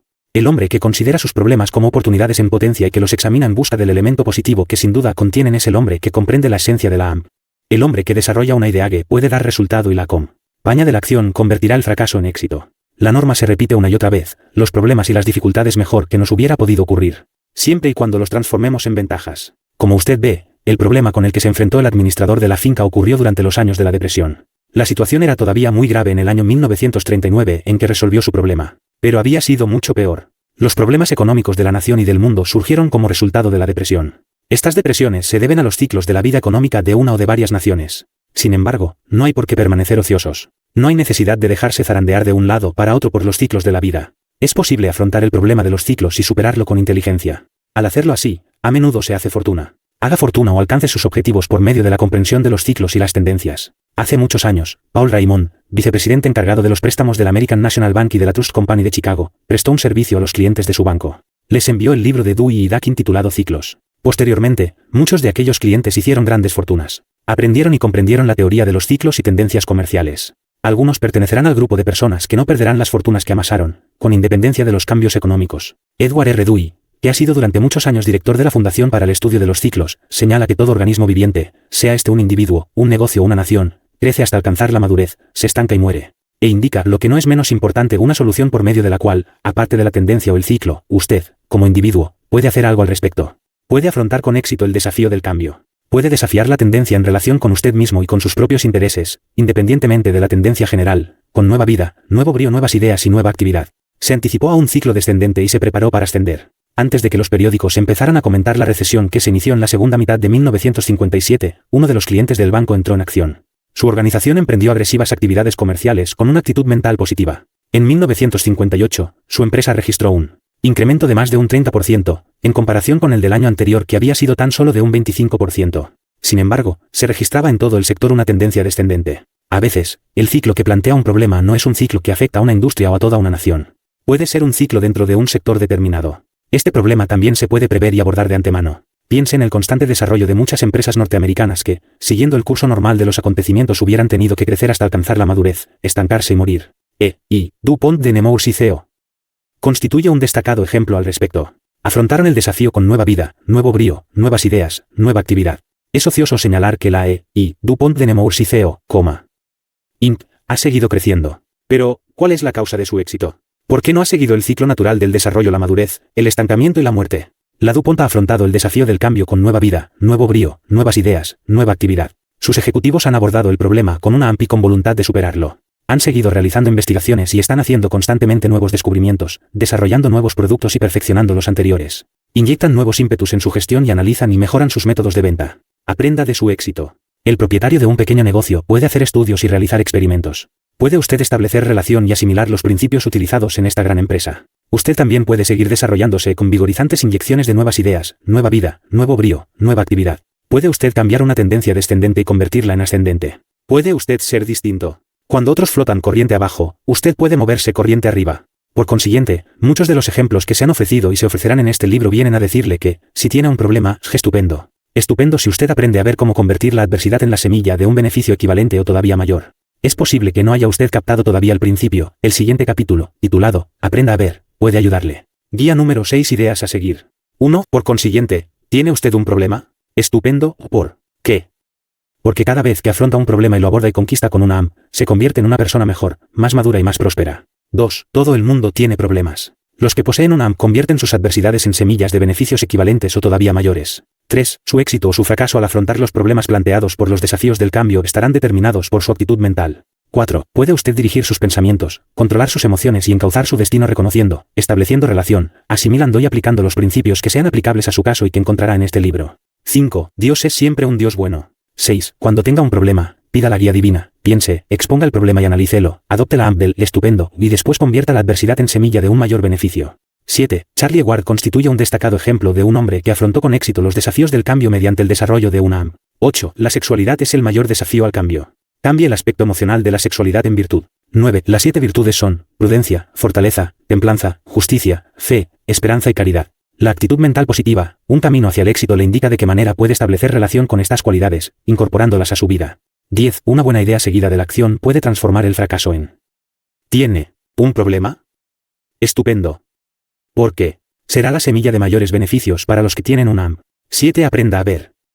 George W. Campbell era ciego de nacimiento. Cataratas congénitas, dijo el médico. El padre de George miró al especialista sin poder creerlo. ¿No hay nada que pueda usted hacer? ¿No sería útil operarle? No, contestó el médico. De momento, no se conoce ningún remedio para tratar esta afección. George Campbell no podía ayer, pero el cariño y la fe de sus padres enriquecieron su vida. De pequeño no supo que le faltaba algo. Cuando George contaba 6 años, ocurrió algo que él no pudo entender. Una tarde estaba jugando con otro niño, quien, olvidando que George era ciego, le lanzó una pelota. Mira, te va a alcanzar. La pelota alcanzó a George, y nada en su vida fue igual después de aquello. George no sufrió daño, pero se quedó muy perplejo. Más tarde le preguntó a la madre, ¿cómo podía saber Bill lo que iba a ocurrirme antes de que yo lo supiera? Su madre lanzó un suspiro porque había llegado el momento que ella tanto temía. Ahora era necesario que le dijera a su hijo por primera vez, eres ciego. He aquí cómo lo hizo. BLE, siéntate, George dijo suavemente mientras se inclinaba a una de sus manos. Es posible que no sepa describírtelo y es posible que tú no puedas comprenderlo, pero deja que lo de esta manera. Tomó con cariño una de sus manitas entre las suyas y empezó a contarle. 1, 2, 3, 4 y 5. Estos dedos son similares a lo que se conoce como los 5 sentidos. Tomó cada uno de los dedos entre su índice y su pulgar mientras seguía su explicación. Este dedito es para oír, este dedito es para tocar, este dedito es para oler, este es para gustar y aquí vaciló antes de proseguir, y este dedito es para ver cada uno de los 5 sentidos, al igual que cada uno de los 5 dedos. Envía mensajes a tu cerebro. Entonces dobló el dedito correspondiente a la vista, y lo mantuvo apoyado contra la palma de la mano de George. George, tú eres distinto a los demás niños, le explicó, porque solo gozas del uso de 4 sentidos, como los 4 dedos, 1 para oír, 2 para tocar, 3 para oler y 4 para gustar. Pero no tienes la posibilidad de usar tu sentido de la vista. Ahora quiero mostrarte algo. Levántate, le dijo suavemente. George se levantó. Su madre tomó la pelota. Ahora extiende la mano como si fueras a tomarla, le dijo. George extendió las manos y, al cabo de un momento, percibió que la dura pelota golpeaba sus dedos. Los cerró con fuerza a su alrededor y la agarró. Muy bien, dijo su madre. No quiero que olvides jamás lo que acabas de hacer. Puedes agarrar la pelota con 4 dedos en lugar de 5, George. También puedes afrontar la vida, superarte y ser feliz con 4 sentidos en lugar de 5, si logras afianzarte y lo sigues intentando. La madre de George había utilizado una metáfora, y esta figura retórica tan sencilla es uno de los métodos más rápidos y eficaces de comunicación de ideas entre las personas. George jamás olvidó el símbolo de los 4 dedos en lugar de 5. Fue para él el símbolo de la esperanza. Y siempre que se desanimaba a causa de su carencia, utilizaba el símbolo como factor de automotivación. Ello se convirtió para él en una forma de autosugestión. Repetía a menudo, 4 dedos en lugar de 5. Y, en momentos de necesidad, la expresión surgía de su subconsciente y afloraba a su conciencia. Descubrió, además, que su madre tenía razón. Pudo afrontar la vida y superarse con el uso de los 4 sentidos que tenía. La historia de George Campbell no. En pleno curso de escuela secundaria inferior, el muchacho cayó enfermo y tuvo que ingresar en el hospital. Durante su convalecencia, su padre le facilitó la información de que la ciencia había desarrollado un tratamiento para las cataratas congénitas. Como es natural, cabía la posibilidad de un fracaso, pero las posibilidades de éxito superaban con mucho. George deseaba tanto poder ver, que estaba dispuesto a correr el riesgo. En el transcurso de los 6 meses siguientes, fue sometido a 4 delicadas operaciones quirúrgicas, 2 en cada ojo. Se pasó varios días en una habitación de hospital medio oscuras, con vendas en los ojos. Al final llegó el día en que iban a retirarle las vendas. Poco a poco y con cuidado el médico fue desenrollando la venda de gasa que rodeaba la cabeza y cubría los ojos de George. Había solo una luz borrosa. George Campbell estaba todavía técnicamente. George levantó ligeramente la cabeza de la almohada. La luz borrosa se convirtió en color y el color en una forma, una figura. Por primera vez en sus 18 años de vida, George Campbell vela a su madre. Tenía los ojos cansados, un rostro arrugado de 62 años y unas manos nudosas y deformadas. Pero para George era extraordinariamente hermosa. Para él, era un ángel. Los años de esfuerzo y paciencia, los años de enseñanza y esperanzas, los años de ser, los ojos a través de los que él veía, el amor y el afecto, eso fue lo que George vio. Aún hoy sigue recordando con cariño su primera imagen visual, la contemplación de su madre. Y, como usted verá, aquella primera experiencia le hizo valorar el sentido. Ninguno de nosotros puede comprender, dice, a menos que haya tenido. La visión es un proceso aprendido. Pero George aprendió también algo que es muy útil para cualquier persona que se interese por el estudio de la AM. Jamás olvidará el día en que vio a su madre de pie a su lado en su habitación de hospital sin saber quién era, o qué era, hasta que la oyó hablar. Lo que vemos, señala George, es siempre una interpretación de la mente. Tenemos que adiestrar a la mente a interpretar lo que vemos. Esta observación está respaldada por la ciencia. Buena parte del proceso de la visión no tiene lugar gracias a los ojos, dice el Dr. Samuel Renshaw al describir el proceso mental de la visión. Los ojos actúan como manos que se extienden hacia afuera y apresan esas carentes de significado, transmitiéndolas al cerebro. Entonces entrega las cosas a la memoria. Vemos algo solo cuando el cerebro lo interpreta en términos de acción comparativa. Algunos de nosotros andamos por la vida, viendo muy pocas cosas del poder y la gloria que nos rodean. No filtramos adecuadamente la información que nuestros ojos nos facilitan a través de los procesos mentales del cerebro. Como consecuencia de ello, contemplamos cosas sin verlas realmente, recibimos impresiones psíquicas sin captar lo que significan para nosotros. En otras palabras, no adoptamos una en relación con las impresiones que nos en nuestro cerebro. ¿Ha llegado la hora de someter a examen su visión mental? ¿Su visión física, no? Eso es cosa de los médicos especialistas. Sin embargo, la visión mental, al igual que la física, puede deformarse. Cuando ello ocurre, puede usted tropezar con toda una bruma de falsos conceptos, golpeándose y lastimándose a sí mismo y a otros innecesariamente. Las debilidades físicas más comunes de la vista son los dos extremos contrarios, la miopía y la presbicia. Estas son también las principales deformaciones de la visión mental. La persona que es mentalmente miope es muy probable que pase por alto los objetos y las posibilidades lejanas. Solo presta atención a los problemas inmediatos y está ciega ante las oportunidades que podría aprovechar si pensara y planificara con vistas al futuro. Es usted miope si no elabora planes, ni se fija objetivos ni pone los cimientos del futuro. Por otra parte, la persona mentalmente presbita es muy probable que pase por alto las posibilidades que tiene delante.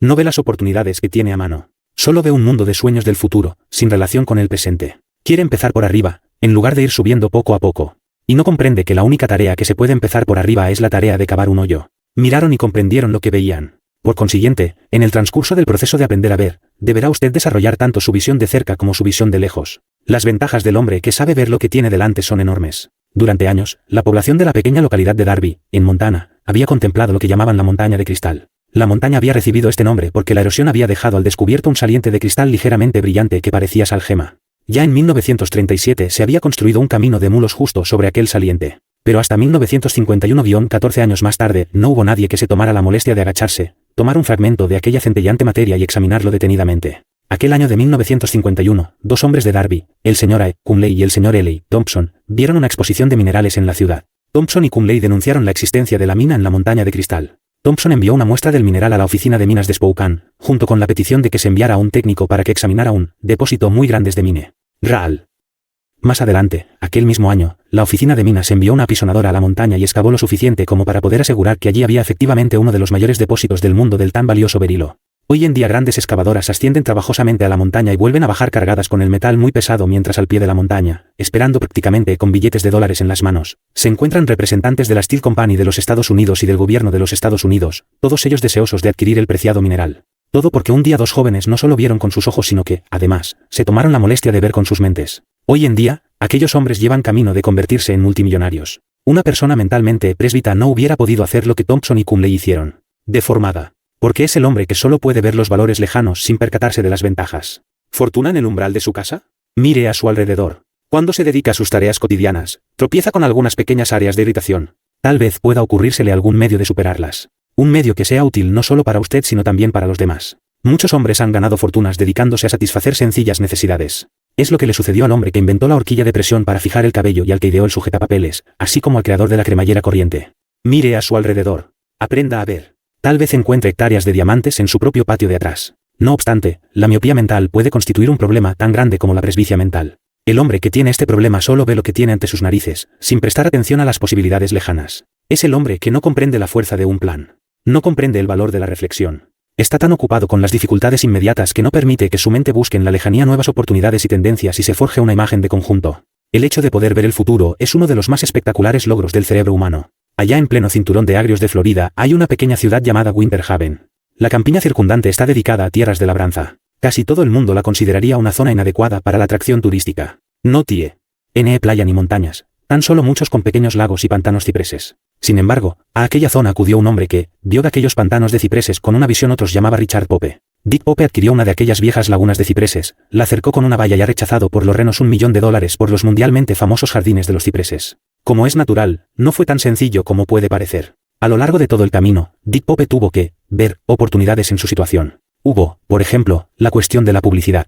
Pope sabía que solo podría atraer a la gente hasta aquel aislado lugar mediante una gran campaña de publicidad. Pero los anuncios cuestan dinero. Por consiguiente, lo que hizo Dick Pope fue muy sencillo. Se dedicó al negocio de la fotografía popular. Instaló un comercio de suministros fotográficos en los jardines de los cipreses, vendió rollos de películas a los visitantes y luego les enseñó cómo obtener espectaculares fotografías de los jardines. Contrató después los servicios de experimentados esquiadores acuáticos. Les hacía realizar complejas actuaciones mientras por los altavoces indicaba al público de qué manera tenía que ajustar sus cámaras para captar el espectáculo. Y después, cuando aquellos visitantes regresaban a sus casas, las mejores fotografías de sus viajes eran siempre las correspondientes a los jardines de los cipreses. Ello le proporcionó a Dick Pope la mejor publicidad que puede haber, la de las recomendaciones de palabra con la ayuda de fotografías. Esta es la clase de visión creativa que todos debemos desarrollar. Necesitamos aprender a contemplar nuestro mundo con ojos nuevos, viendo las oportunidades que se encuentran a nuestro alrededor, mirando simultáneamente hacia el futuro en busca de las posibilidades que pueda encerrar. La visión es una facultad que se aprende. Pero, al igual que todas las facultades, hay que ejercitarla. Vea las aptitudes, capacidades y puntos de vista de otra persona. Tal vez creamos conocer nuestras aptitudes y, sin embargo, es posible que también nosotros estemos ciegos. Ilustrémoslo con el ejemplo de una maestra que necesitaba que le arreglaran la vista. Era miope y presbita. Al mismo tiempo, porque no podía ver ni las aptitudes presentes ni las futuras de sus alumnos y tampoco sus puntos de vista. Todo el mundo, tanto los grandes hombres como los menos grandes, tiene que tener un punto de partida. Las personas no nacen brillantes y con éxito. En realidad, algunos de nuestros más grandes hombres fueron considerados bastante estúpidos en algún periodo de su vida. Solo cuando adquirieron una actitud mental positiva y aprendieron a comprender sus aptitudes, fijándose objetivos concretos, empezaron a ascender al éxito. Cular a quien sus profesores consideraban un zopenco estúpido y necio. El joven se sentaba y dibujaba figuras alrededor y escuchaba a todo el mundo. Hacía preguntas imposibles, pero se negaba a revelar de un castigo. Los niños llamaban realmente al fondo. Aquel niño era Thomas. Cuando lea la historia primaria durante un periodo, trae sus compañeros. Embargo, se convirtió indujo a cambiar. Convirtió en una. Oído, ¿cuál fue el incidente? ¿Qué ocurrió en la vida de Edison para que éste cambiara totalmente actitud? ¿Qué quedó y que no merecería la pena llevarle por? Su madre se dirigió con él a la escuela y gritó con toda su furia que su hijo Thomas Alva Edison tenía más talento que la maestra y el inspector. Edison decía que su madre había sido el paladín más entusiasta que jamás hubiera podido tener un muchacho. Y, a partir de aquel día, se convirtió en un niño distinto. Ejerció sobre mí una influencia que ha perdurado a lo largo de toda mi vida, dijo. Jamás podré perder los beneficiosos efectos de sus enseñanzas iniciales. Mi madre fue siempre cariñosa, siempre comprensiva y jamás me interpretó o me juzgó erróneamente. La fe de su madre le indujo a verse a sí mismo bajo una luz totalmente distinta. Le indujo a cambiar su talismán por la cara de la AMP y adoptar una actitud mental positiva en relación con los estudios y el aprendizaje. Esta actitud enseñó a Edison a ver las cosas con un más profundo discernimiento mental y le permitió comprender y desarrollar inventos beneficiosos para la humanidad. Tal vez la maestra no lo vio porque no estaba genuinamente interesada en ayudar al muchacho. Su madre sí lo estaba. La gente muestra tendencia a ver lo que quiere ver. Oír no presupone necesariamente atención o aplicación. El hecho de escuchar presupone siempre ambas cosas. A lo largo de la actitud mental positiva, un camino hacia el éxito, le instamos a que escuche el mensaje. Ello quiere decir, ve de qué manera puede usted relacionar con su propia vida el principio contenido en la siguiente experiencia. El Dr. Roy Plunkett, químico de la DuPont, llevó a cabo un experimento y fracasó. Al abrir el tubo de ensayo una vez finalizado el experimento, observó que este no contenía aparentemente nada. Sintió curiosidad y se preguntó, ¿por qué?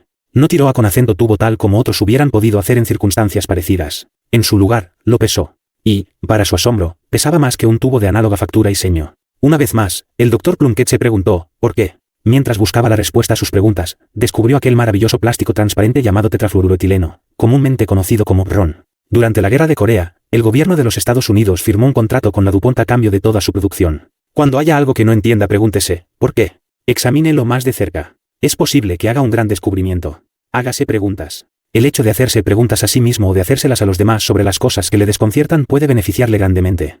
Este procedimiento condujo a uno de los más grandes descubrimientos científicos del mundo. Un joven inglés que estaba pasando las vacaciones en la propiedad de su abuela se encontraba descansando y reflexionando, con la espalda apoyada en el tronco de un manzano. Una manzana cayó al suelo. Joven era estudiante de matemáticas superiores. ¿Por qué cae la manzana al suelo?, se preguntó. ¿Atrae la tierra a la manzana? ¿Atrae la manzana a la tierra? ¿Se atraen mutuamente la una a la otra? ¿A qué principio universal obedece? Miento. Ver mentalmente es pensar. Halló las respuestas que estaba buscando. La tierra y la manzana se atraían mutuamente y la ley de la atracción de las masas es aplicable a todo el universo. Newton descubrió la ley de la gravitación universal porque era observador y buscó las respuestas a algo que había observado. Otro hombre, gracias a su capacidad de observación y al hecho de haber obrado según lo que había observado, encontró la riqueza y la felicidad. Newton se hizo preguntas. El otro hombre buscó el consejo de los expertos. Se hizo rico porque aceptó un consejo.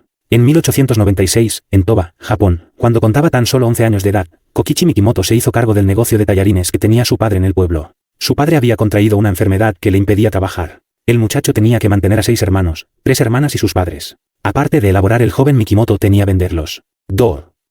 Mikimoto había recibido previamente instrucción de un samurái, el cual le había enseñado la ejemplificación de la verdadera edad y amor para con los propios semejantes formales pronunciadas rutinariamente. Y con esta filosofía básica de una acción positiva, Mikimoto se convirtió en un hacedor. Adquirió la costumbre de convertir las ideas en realidad.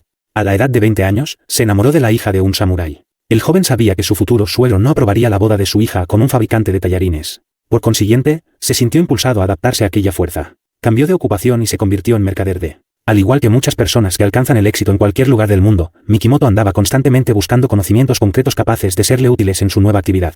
Al igual que los grandes industriales de nuestra época, buscó ayuda en la universidad. El profesor Yoshikichi Mizukuri le habló a Mikimoto de una teoría de las leyes de la naturaleza que jamás había sido demostrada. El profesor le dijo, una perla se desarrolla en una ostra cuando se introduce en la ostra un objeto extraño como, por ejemplo, un grano de arena. Si el objeto extraño no mata a la ostra, la naturaleza cubre el 104. Objeto con la misma secreción que forma el nácar en el revestimiento interior de la concha de la ostra. Mikimoto se entusiasmó. Estaba deseando hallar la respuesta a la pregunta que él mismo se había hecho. ¿Podré obtener perlas, introduciendo deliberadamente un diminuto objeto extraño en la ostra y dejando que la naturaleza siga su curso? Tras haber aprendido a ver, convirtió una teoría en una acción positiva. Mikimoto aprendió a ver gracias al profesor universitario. Y posteriormente utilizó la fuerza de su imaginación. Se entregó a una reflexión creativa. Utilizó el razonamiento deductivo. Llegó a la conclusión de que, si las perlas se formaban tan solo cuando un objeto extraño entraba en una ostra, él podría crear perlas ateniéndose a las leyes naturales. Podría introducir objetos extraños en las ostras y obligarlas a producir perlas. Aprendió a observar y actuar y se convirtió en un hombre de éxito. Un estudio de la vida de Mikimoto revela que éste utilizó los 17 principios del éxito. Porque los conocimientos no bastan para alcanzar el éxito. Ello se consigue mediante la aplicación de los conocimientos. Acción. Muchas de las ideas que se nos ocurren cuando aprendemos a ver con ojos nuevos se les antojan atrevidas a los demás. Estas ideas, o bien nos pueden asustar o, en caso de que las pongamos en práctica, pueden permitirnos ganar fortunas. Y aquí otra historia verdadera relacionada con las perlas. Esta vez, el héroe fue un joven norteamericano llamado Joseph Goldstone, quien vendía joyas de puerta en puerta a los granjeros de loba. Un día, en pleno auge de la depresión, se enteró de que los japoneses estaban produciendo hermosas perlas cultivadas. Aquello era de calidad y se podía vender a un precio muy inferior al de las perlas naturales. Nian Yoe vio una gran oportunidad. A pesar de hallarse en medio de la depresión económica, él y su esposa Esther vendieron cuanto té y se trasladaron a Tokio. Llegaron al Japón con menos de $1000, pero tenían sus planes y grandes cantidades de ham. Consiguieron una entrevista con el señor K. Kitamura, presidente de la Asociación de Comerciantes y Perlas del Japón. Yoe apuntaba alto. Le expuso al señor Kitamura su plan para la comercialización de las perlas cultivadas japonesas en los Estados Unidos y le pidió un crédito 105. Inicial de $100.000 en perlas. Era una suma fabulosa, sobre todo en aquel periodo de la depresión. No obstante, al cabo de varios días, el señor Kitamura se mostró de acuerdo. Las perlas se vendieron muy bien. Los Goldstone llevaban camino de hacerse ricos. Algunos años más tarde, decidieron crear su propio cultivo de perlas, cosa que hicieron con la ayuda del señor Kitamura una vez más. Vieron una oportunidad donde otros no habían visto nada. La experiencia demostraba que el índice de mortandad de las ostras en las que se introducía artificialmente un objeto extraño era superior a un 50%. ¿Cómo podemos eliminar esta pérdida tan grande?, se preguntaron. Tras realizar numerosos estudios, los Goldstone empezaron a aplicar a las ostras los métodos empleados vitales. El exterior de las conchas rascaba el peligro de infección de la ostra. Cirujano anestésico que relajaba una diminuta bolita que sería nucleomar. La incisión se practicaba, la ostra se colocaba en una jaula agua. Cada 4 meses a un control. Gracias a estas técnicas 90%, produjeron Perlas Goldstone una fabulosa fortuna. Vemos una y otra vez de qué manera hombres han alcanzado el éxito, tras aprender a aplicar la percepción mental. La capacidad de ver es algo más que el proceso físico de captar los rayos de luz a través de la retina del ojo. Es la capacidad de interpretar lo que se ve y de aplicar la interpretación a la propia vida y a las vidas de los demás. El hecho de aprender a ver fe permitirá descubrir oportunidades en cuya existencia jamás hubiera soñado. No obstante, para alcanzar el éxito a través de una AM, se necesita algo más que el aprendizaje de la percepción mental. Tiene usted que aprender también a poner en práctica lo que aprenda. La acción es importante porque con la acción se consigue sacar adelante las cosas. No espere más. Lea el secreto para conseguir hacer las cosas en el siguiente capítulo y suba otro peldaño de la escalera del éxito a través de una AM.